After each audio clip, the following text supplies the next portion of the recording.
एक गांव में एक निर्धन जुलाहा दंपत्ति रहा।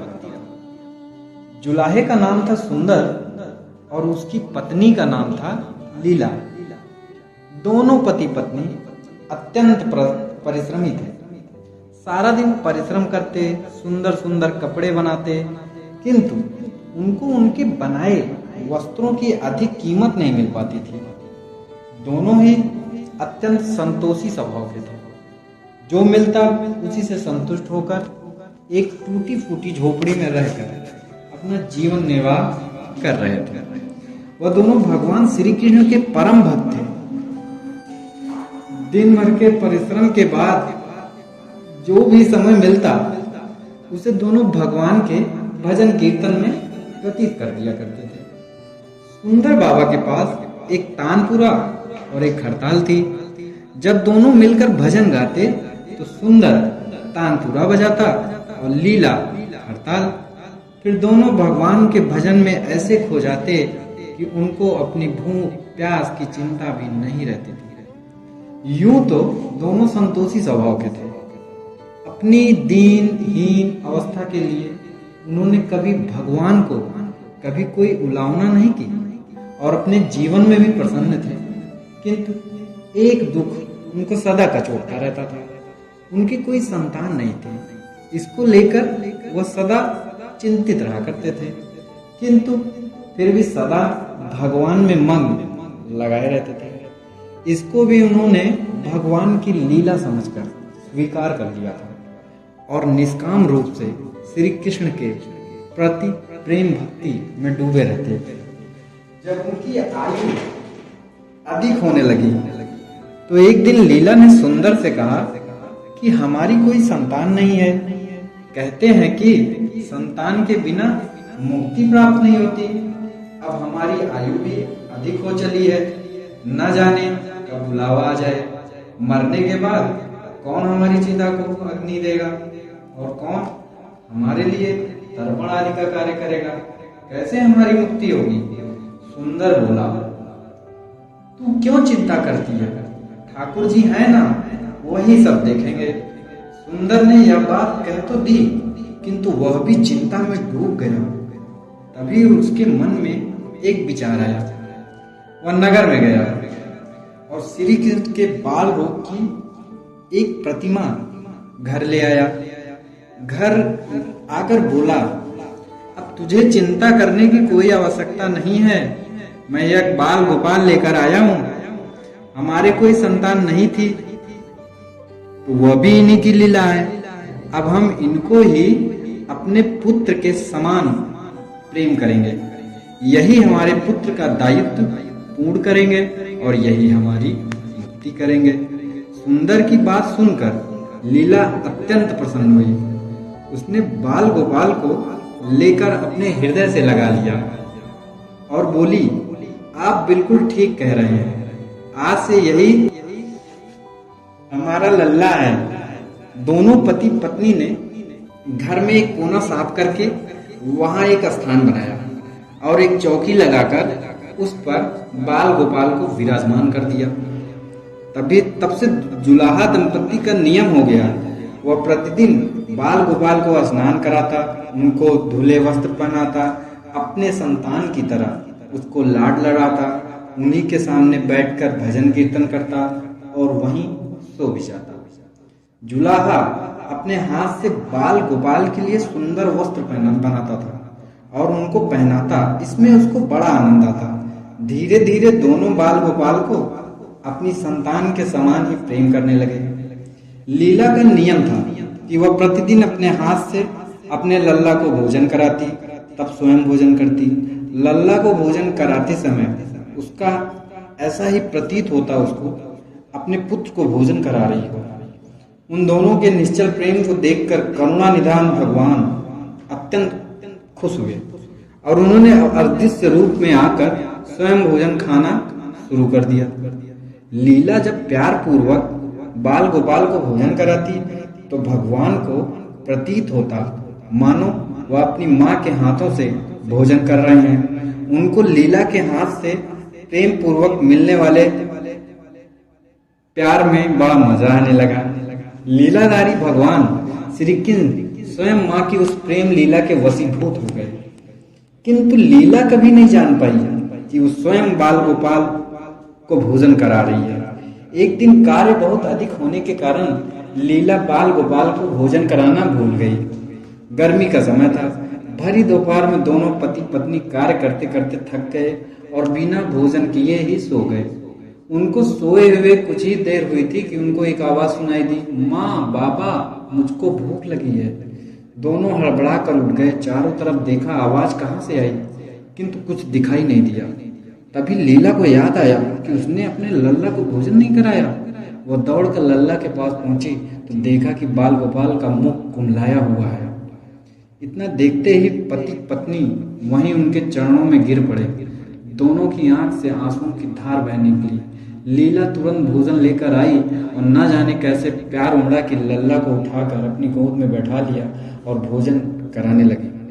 दोनों पत्नी पत्नी रोते रोते और लल्ला का भोजन कराते जाते, साथ ही बार बार उनसे अपने अपराध के लिए क्षमा मांगे जाते।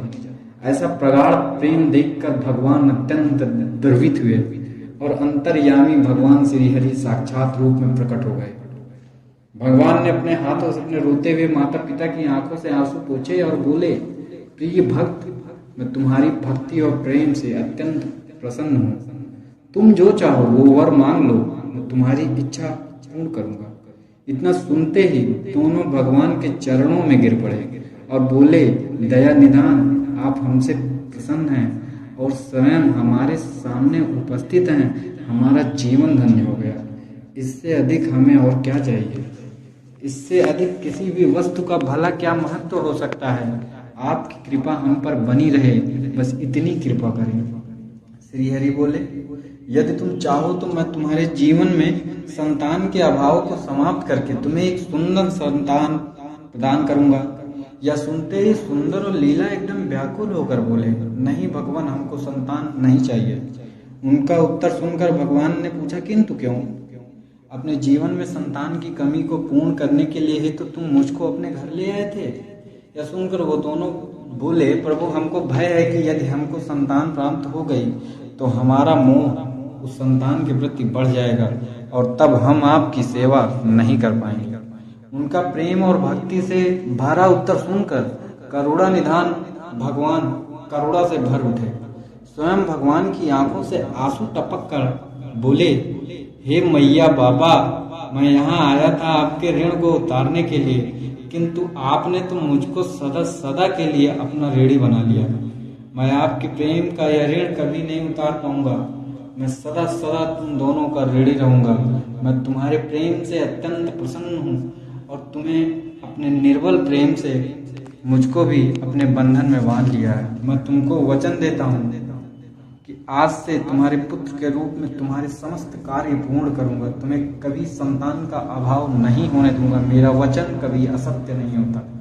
ऐसा कहकर भगवान भक्त वत्सल भगवान बाल गोपाल की प्रतिमा में विलीन हो गए। उस दिन से सुंदर और लीला का जीवन बिल्कुल ही बदल गया। उन्होंने सारा काम धंधा छोड़ दिया और सारा दिन बाल गोपाल के भजन कीर्तन उनकी सेवा में व्यतीत करने लगे। उनको तो ना तो भूख सताती न प्यास लगती। सभी प्रकार की इच्छाओं को उन्होंने पूर्ण रूप से त्याग कर दिया। सुंदर कभी कोई कार्य करता तो केवल अपने बाल गोपाल के लिए सुंदर सुंदर वस्त्र बनाने का। उनके सामने जब भी कोई परेशानी आती, बाल गोपाल तुरंत एक बालक के रूप में उपस्थित हो जाते और उनके समस्त कार्य पूर्ण करते। वह दंपत्ति और बालक गांव भर में चर्चा का विषय बन गया, किंतु गांव में कोई भी यह नहीं जान पाया कि वह बालक कौन है, कहाँ से आता है और कहाँ चला जाता है। धीरे धीरे समय बीतने लगा। जुलाहे दंपत्ति बूढ़े हो गए, किंतु भगवान की कृपा उन पर बनी रही। अब दोनों की आयु पूर्ण होने का समय आ चला था। भगवत प्रेरणा से उनको यह ज्ञात हो गया कि अब उनका समय पूरा होने वाला है।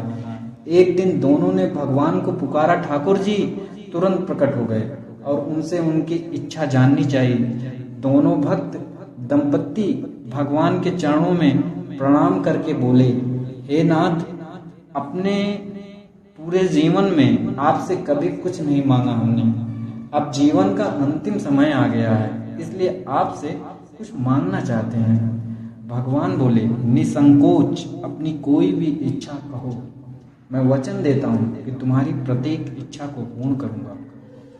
तब बाल गोपाल के अगाध प्रेम में डूबे उस वृद्ध दंपत्ति ने बोला, हे नाथ, हमने अपने पुत्र के रूप में आपको देखा और आपकी सेवा की।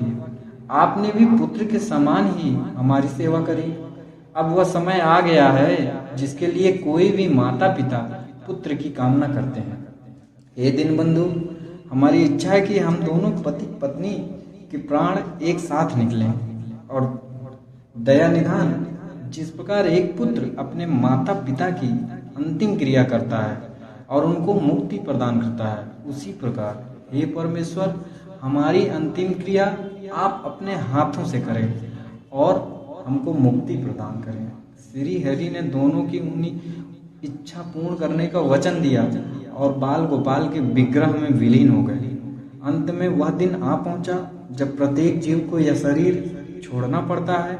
दोनों वृद्ध दंपत्ति बीमार पड़ गए।